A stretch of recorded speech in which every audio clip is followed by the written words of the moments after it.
Hi అండి. Welcome back to story book audio. మీరంతా కొన్ని విషయాలు తెలుసుకొని స్టోరీలోకెళ్దాం. వీర ఫుల్ మాస్ హీరో. సో, డైలాగులు కూడా కొంచెం మాస్‌గా ఉంటాయి. నేను ఆడపిల్లనే. ఒక ఆడపిల్ల ఫీలింగ్స్ నాకు ముఖ్యమే కాబట్టి విశిష్ట చేతిలో వీరకి మామూలుగా రివెంజ్ ప్లాన్ చేయలేదు.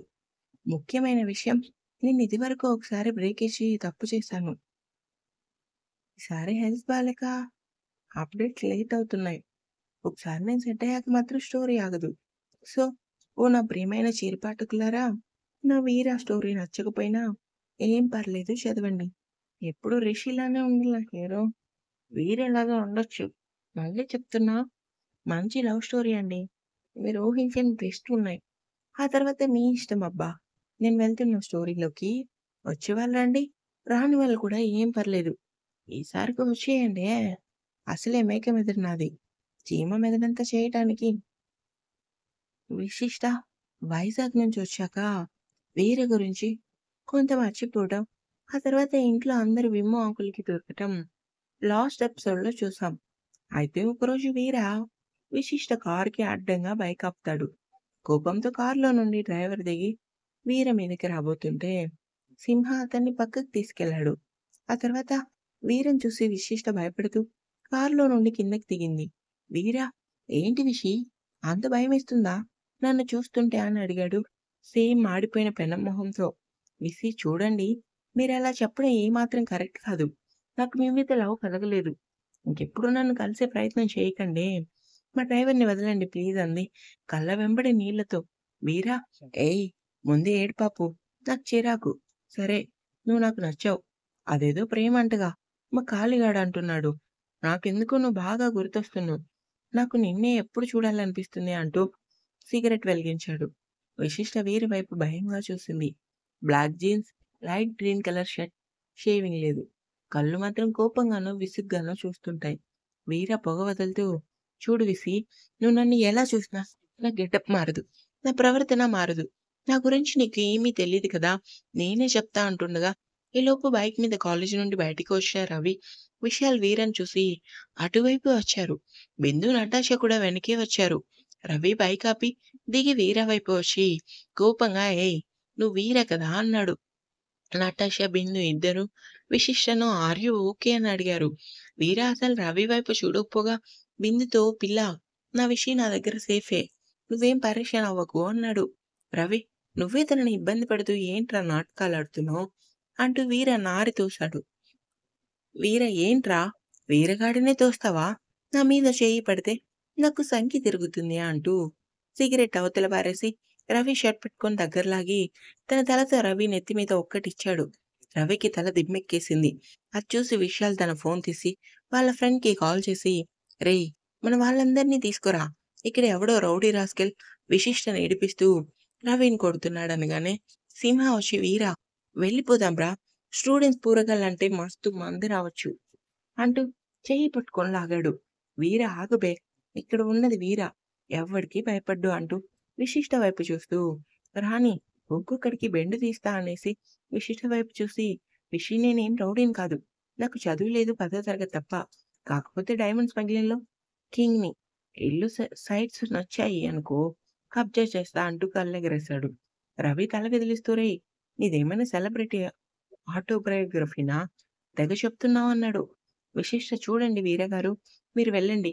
ప్లీజ్ మా డ్రైవర్‌ని వదలండి అనగానే ఈలోపు కాలేజీలో నుండి ఏ అంటూ పొలోమంటూ ఓ 20 మంది కాలేజీ పిల్లకాయలు క్రికెట్ బ్యాట్ పట్టుకొని వచ్చేసారు. ఎక్కడి నుంచో ఖాళీ సుబ్బు వచ్చారు. వీర, సింహ నలుగురు కలిసి అందరిని 6 అంటే 6 నిమిషాల్లో ఉతికారేశారు. సింహ అయితే విషయాల్ని పట్టుకొని ఏరా బక్కనాయాలా నువ్వే కదా కాల్ చేసి పిలిచినావు. వీళ్ళందరినీ అంటూ ముక్కు మీద ఒకటి పీకాడు. విశాల్ ముక్కు నుంచి బ్లడ్ బరా కారింది. బిందు అయితే బక్క చిక్కిపోయింది. వీర తమ వైపే రావడం చూసి విశిష్ట కన్నా భయంగా వణికిపోయింది. వీర కాలర్ వెనక్కి నెట్టుకొని ఏ విషి ఇంకా ఎవరైనా ఉంటే పిలువు అన్నాడు సీరియస్‌గా. విశిష్ట తమ ఫ్రెండ్స్ అందరూ అలా తన్నులు తినడం చూసి చాలా బాధపడిపోయి ప్లీజ్ అండి వాళ్ళందరిని వదిలేయండి అంది. వీర విషి నేనా? కొట్టాను. వాళ్ళే వచ్చారు. నువ్వు చూసావుగా అంటూ విషి వెనక దాక్కున్న బిందుతో ఏ అమ్మాయి అంతేనా? నేను చెప్పింది కరెక్టేనా అని అడిగాడు. బిందు అంటూ నీళ్ళు నమిలింది. వీర సరే రిషి నేనైతే చెప్పేశా. నాకు నువ్వు కావాలి. కాళీగాడు అన్నాడు. పెళ్ళైతే నువ్వు నాతోనే ఉంటావని చెప్పాడు. కాబట్టి నీకు వారం టైం. తర్వాత మళ్ళీ వస్తా. నీ అభిప్రాయం చెప్పు అంటూ రవి వైపు కోపంగా చూస్తూ వెళ్ళిపోయాడు. తన బైక్ స్టార్ట్ చేశాడు. విశిష్ట రవితో ఐఎమ్ సారీ రవి. నా వల్లే మీ అందరికీ దెబ్బలు తగిలాయి అంది ఏడుస్తూ. రవి హే ఊరుకో విషి. అలాంటిదేం లేదు. నువ్వు జాగ్రత్తగా ఇంటికెళ్ళు అంటూ తనను కారెక్కించాడు. అక్కడ భయంగా ఇదంతా చూస్తున్న డ్రైవర్ బాబుతో రవి నువ్వు ఇక్కడ జరిగిందేదో ఇంట్లో చెప్పకు. భయపెడతారనగానే అతను సరేనని తలూపి కారెక్కాడు. రవి విషయాలతో అయ్యయ్యో! ముక్కుకి బాగా దెబ్బ తగిలేసిందే. నువ్వు డాక్టర్ దగ్గరికెళ్ళు. నేను వెనకే వెళ్తా అంటూ విశిష్ట కారు వెనకే వెళ్ళాడు. డ్రైవర్ ఫాస్ట్‌గా కారుని పోనిచ్చాడు. విశిష్ట కళ్ళు తుడుచుకుంటూ రాము! ఈ విషయం ఇంట్లో చెప్పకు. నీకు తెలుసు కదా నాన్నగారికి తెలిస్తే ఇంక కాలేజ్‌కి పంపించరనగానే అతను అది కాదు మేడం. వాడు రౌడీలాగా ఉన్నాడు. ఇప్పుడు కానీ ఈ విషయం మీరు చెప్పకపోతే మిమ్మల్ని ఇంకా టార్చర్ పెడతారేమో. విశిష్ట సరే ఈసారి చూద్దాం. నువ్వు మాత్రం ఎవరితో అనకు అంది. ఇంటికి వెళ్ళాక తన బాధని, టెన్షన్‌ని లోపల దాచి అందరితో నవ్వుతూ మాట్లాడింది. ఆ next day Suchitra, Siddhu UK వెళ్ళిపోతున్నారు. వాళ్ళ కోసం జాను, గౌతమి తాతగారు పచ్చళ్ళు, పిండి వంటలు ప్యాక్ చేసే పనిలో పడ్డారు. విశిష్ట ఫ్రెష్ అయ్యొచ్చి తను కూడా హెల్ప్ చేసే పనిలో పడింది. అసలు మన స్పెషల్ ఏంటే అంటే ఎంత బాధనైనా లోపల దాచేస్తుంది. సుచిత్ర ఏ మాటకి ఆ మాటే అమ్మా. ప్రపంచంలో అందరికన్నా అదృష్టవంతురాలైన అత్తగారు ఎవరంటే నేనే అని గర్వంగా చెప్తా అంది. జాను అబ్బో! నీకన్నా ముందు ప్లేస్ నాది అన్నది మూతి తిప్పుతూ. సిద్ధు కిందకి వచ్చి మామ్ నాకు బయట పనుంది. వెళ్ళేసొస్తా. నీకెవరికీ అభ్యంతరం లేకపోతే విశిష్టను కూడా నాతో తీసుకెళ్తా అని అడిగాడు. విశిష్టకు హార్ట్ బీట్ పెరిగింది. ఎవరు ఒప్పుకోకపోతే బావుండు. అసలే ఆ వీర ఇచ్చిన షాక్‌కి భయపడి చూస్తుంటే మళ్ళీ బావతో బయటికా? తను చూస్తే ఇంకేమైనా ఉందా అనుకుంది. సుచిత్ర విషి వైపు చూసి "ఏ విషి నీకు ఓకేనా?" అని అడిగింది. విశిష్ట లేదత్తా కొంచెం హెడేక్‌గా ఉంది అంది. సిద్ధు ఉండదా మరి? ఎప్పుడు చూడు కాలేజీ ఇల్లు. ఇల్లు, కాలేజీ, ఫ్రెండ్స్, సరదాలు, షికార్లు ఉండాలి. జాను అయ్యో సిద్ధు విషికి ఫ్రెండ్స్ లేరని ఎందుకనుకుంటున్నావు? దానికి సరదాలు, షికార్లు కూడా ఎక్కువే. కాకపోతే విమ్ముకి నచ్చవు కాబట్టి ఇవన్నీ చెప్పము అంతే. సిద్ధు ఓహో! రాణి మా జనరేషన్ వాళ్ళతో చూసుకుంటే విషి చాలా తక్కువ ఎంజాయ్ చేస్తుంది. అదే ఆ రాక్షసి వైషు చూడు. కాలేజ్ పేరు చెప్పి నైట్ వరకు సినిమాలు, షికార్లు అన్నాడు. తాతయ్య రేయ్ సిద్ధు ఎద్దు దాని సంగతి నీకెందుకురా? విన్నదంటే ఉప్పు పత్తరేస్తుంది. సిద్ధు నాతో కాదు తన వేషాలు. అసలేందని తెచ్చిన చైన్ తీసుకొని తన మెడలో ఏసుకుంది దయ్యం మొహంది. గౌతమి ఇదంతా కాదు కానీ సిద్ధు అంతలా అడుగుతుంటే ఎందుకు వెళ్ళనంటున్నావు? లే రెడీ అయ్యి వెళ్ళేసి రా అంటాడు. సుచిత్ర ఆ బంగారం మొహం చూడు ఎలా అయిపోయిందో. బయట అలా తిరిగి ఏదైనా రెస్టారెంట్‌లో డిన్నర్ చేసి రండి. జాను అవును. తల్లి లే వెళ్ళు అనగానే విశిష్ట చేసేది లెక్క తన రూమ్‌లోకెళ్ళింది. సుచిత్ర అసలు ఎంగేజ్‌మెంట్ చేసుకొని వెళ్దామంటే సురేంద్ర ఎప్పుడు కాదు. అర్జెంట్ పనుంది రమ్మన్నాడు. ఏం చేస్తామంటూ నిట్టూర్చింది. గౌతమి ఎంగేజ్‌మెంట్ అయితే ఏంటి? కాకపోతే ఏంటి వదినా? విషి ఎప్పటికైనా నీ కోడలేగా. జాను అవును సుచి. నువ్వేం ఫీల్ అవ్వకు. ఈసారి ఏకంగా పెళ్ళికి ముహూర్తాలు పెట్టుకుందాం. సిద్ధు హమ్మయ్య! ఈ పని ఏదో తొందరగా చేస్తే నేను వరల్డ్ టూర్ ప్లాన్ చేసుకొని హ్యాపీగా ఎంజాయ్ చేస్తామనుకున్నాడు. విషి తన రూమ్‌కెళ్ళాక వైష్యుకి కాల్ చేసింది. వైష్యు లిఫ్ట్ చేసి అక్క ఏంటి? ఈ టైంలో అని అడిగింది. వైషు ఎక్కడున్నావు? అని అడిగింది. వైషు బ్యూటీ పార్లర్‌లో పెడిక్యూర్.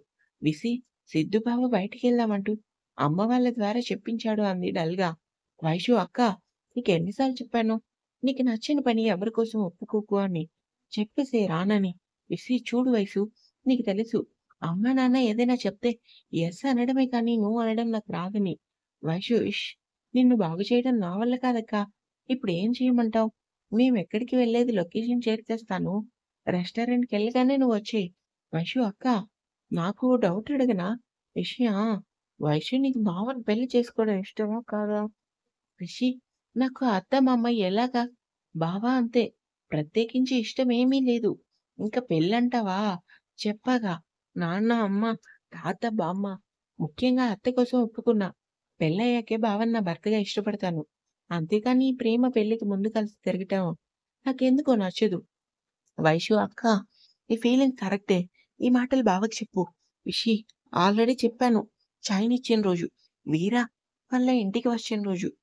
వైషు అంటే నీకిష్టం లేదని తెలుసు కూడా బావ కావాలని అమ్మ వాళ్ళ ద్వారా అడిగించమన్నాడన్నమాట. చెప్తా తన పని. సరే నువ్వైతే లొకేషన్ షేర్ చెయి. బాయ్ అంటూ కాల్ కట్ చేసింది. తర్వాత సిద్ధు విశిష్ట కారులో బయటికెళ్లారు. సిద్ధు డ్రైవర్‌ని వద్దని చెప్పడంతో అతను ఆగిపోయాడు. గౌతమికి చెప్పేసి డ్యూటీ దిగి ఇంటికి బయలుదేరాడు. కొంత దూరం వెళ్ళేసరికి వైషు నుంచి కాలొచ్చింది. లిఫ్ట్ చేసి మేడం అన్నాడు. వైషు రాము కారులో మొన్న కొన్ని పేపర్స్ పెట్టాను. నువ్వెటు ఎప్పుడు బయటికెళ్తున్నావు కదా! జిరాక్స్ తీసి సేమ్ ప్లేస్‌లో పెట్టు అనగానే, రాము మేడం సిద్ధు సార్ నన్నొద్దని ఆయనే డ్రైవ్ చేస్తానన్నారు. నేను రేపు మార్నింగ్ తీయించుతాను మేడం అనగానే, వైషు ఓ అవునా! సరే అంటూ ఫోన్ కట్ చేయబోతుంటే, రాము మేడం మీతో ఒక ముఖ్యమైన విషయం చెప్పాలి అంటూ నీళ్ళు నమిలాడు. వైషు ఏంటి రాము అని అడిగింది ఆశ్చర్యంగా. మేడం అది మరి అంటూ వీర సంగతి చెప్పేశాడు. అంతా విని వైషు ఒక్క నిమిషం షాక్. వెంటనే తేరుకొని వాట్? అంత పెద్ద ఇష్యూ జరిగితే ఇంట్లో చెప్పలేదా? అని అడిగింది పెద్దగా. రాము విషయం మేడం వద్దన్నారు అంటూ సైలెంట్ అయ్యాడు. వైషు షిట్ అక్క అలా ఎలా అంది? సరే కనీసం నాకైనా చెప్పావు. అవును వాడి పేరేమన్నావు? రాము వీర అంటమ్మా. వైషు ఫోటో తీసావా? రాము నేను ఫోన్ కారులో పెట్టాను మేడం. వాడు సడెన్‌గా వచ్చేసరికి దిగి అతన్ని కొట్టబోతుంటే అతని మనుషులు నన్ను పక్కకు తోసేశారు. వైషు, రవి వాళ్ళంతా ఓకేనా? రాము అతను పర్లేదు కానీ, విశాల్ బాబుకి ముక్కు పగిలింది. వైషు అచ్చచ్చో! సరే నాకొదిలేయ్. నేను చూసుకుంటాను. నువ్వు ఒక పని చెయి. ఈసారి వాడొస్తే అడ్రస్ షేర్ చెయి అండ్ వాడి ఫోటో తీయి అంటూ కాల్ కట్ చేసింది. వెంటనే రవికి చేసి, రవి ఏంటి? ఎవడో రౌడీ రాస్కెల్ వచ్చాడంట అంటూ హడావిడిగా అడిగింది. రవి, రాము చెప్పాడా వైషు? అని అడిగాడు కంగారుగా. వైషు ఆ! రవి పక్కనే ఉన్న విశాల్ వైషు నేమ్ వినగానే గుండె గంట కొట్టింది. వైషు ఆ! రవి అసలెవడు వాడు? అక్కని ఎక్కడ చూసాడు? రవి ఎక్కడ చూసాడో, ఎప్పుడు చూసాడో తెలీదు. వైషు మాకు మాత్రం వైజాగ్‌లో తగిలాడంటూ జరిగింది చెప్పాడు. అంతా విని వైషు ఓ మై గాడ్! ఇంత జరిగినా అక్క మాకు ఎందుకు ఏం చెప్పలేదు అని అడిగింది కంగారుగా. రవి మేడం మేము వాడు వైజాగ్ లోకలేమో. వాడేమో అక్కడేదో తగిలాడు. ఇక్కడికి రావడం అనుకుని వదిలేసాం. కానీ మా అంచనాలను తలకిందులు చేస్తూ ఇవాళ ఇక్కడ ప్రత్యక్షమయ్యాడు. పక్క నుంచి విషయాలు మొక్కి చూపిస్తూ నాకు దెబ్బ తగిలిందని చెప్పు అని సైగ చేశాడు. రవి ఆగరా బాబు! నువ్వొకడివే అంటూ తల కొట్టుకున్నాడు. వైషు ఇప్పుడేం చేద్దాం? వాడు మళ్ళీ వస్తే ఎలా? రవి అదే ఆలోచిస్తున్నా. ఎటూ ఎల్లుండితో ఎగ్జామ్స్ అయిపోయాయి. వాడేమో 1 వీక్ టైం ఇచ్చాడు. నువ్వు ఎల్లుండి వచ్చేసేయ్. ఏం చేయాలో ప్లాన్ చేద్దాం ఓకేనా? అని అడిగాడు. వైషు ఓకే. అవును విశాల్‌కి ఎలా ఉంది అని అడిగింది నార్మల్‌గా. రవి ఇదిగో వాడి దగ్గరే ఉన్నా. ఇస్తున్నా అంటూ ఫోనిచ్చాడు. విశాల్ మొహం వెలిగిపోయింది. ఫోన్ తీసుకొని హలో వైషు అన్నాడు. వైషు ఆ! విశాల్ ఎలా ఉన్నావు బ్రో? అని అడిగింది. అంతే మనోడు షాక్. తేరుకోవటానికి టైం పడుతుంది కానీ రేపు కలుద్దాం. ఉంటా మరి. It's watching